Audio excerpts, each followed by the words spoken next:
Yeah, it was not my best, not my worst. It was just kind of a big day out there. But yeah, it was good. I actually felt really good early on. Fitness felt good. Climbing was good.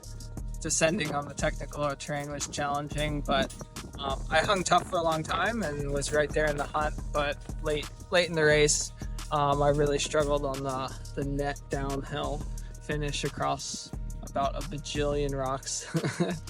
And yeah, just kind of didn't quite have the punch that I have some days, but yeah, fought hard and got in for seventh.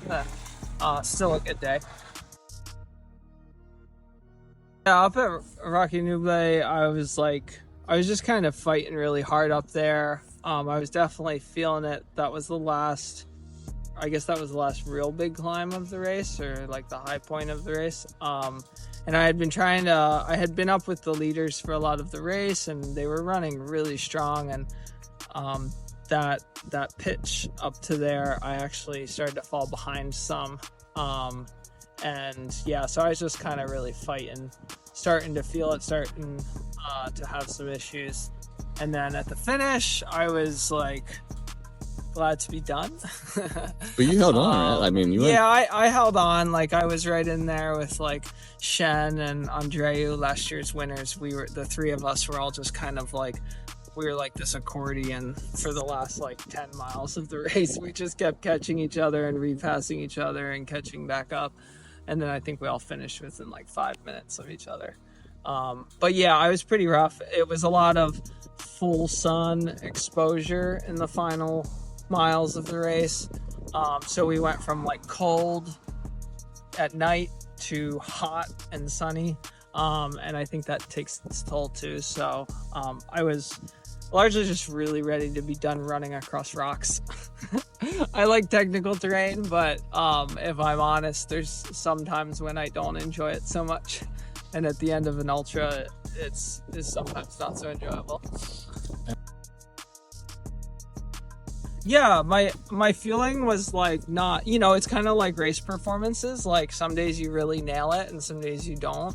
I used a mix of my typical go-to goo octane powder in my drink, and that in the beginning, well, I used that all throughout the race, and that did pretty well as usual. And then in the first bit of the race, I used some Scratch Slabs chews, and then I switched over to goo gels. So it was kind of like Scratch Slabs chews, sort of the first half of the race, goo gels back half of the race, and then just mixed it with a bunch of I used a lot of goo electrolyte tabs or electrolyte capsules to keep my sodium up, and then I also used some Element, like their high sodium Element drink, which was really pretty money in the race as well. So kind of that hodgepodge of things, the goo, the Scratch, the Element, to get the job done. It was planned, and then I just sort of made the switch sooner than I expected to. I had been doing I'd been doing a fair amount of Scratch chews in training for this race.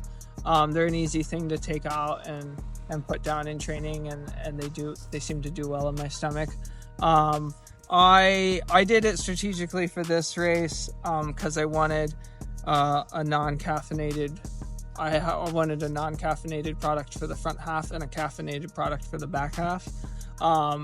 And so I did the non-caffeinated Scratch chews like for the front half, and then the caffeinated gels like later on, because I try to save that caffeine.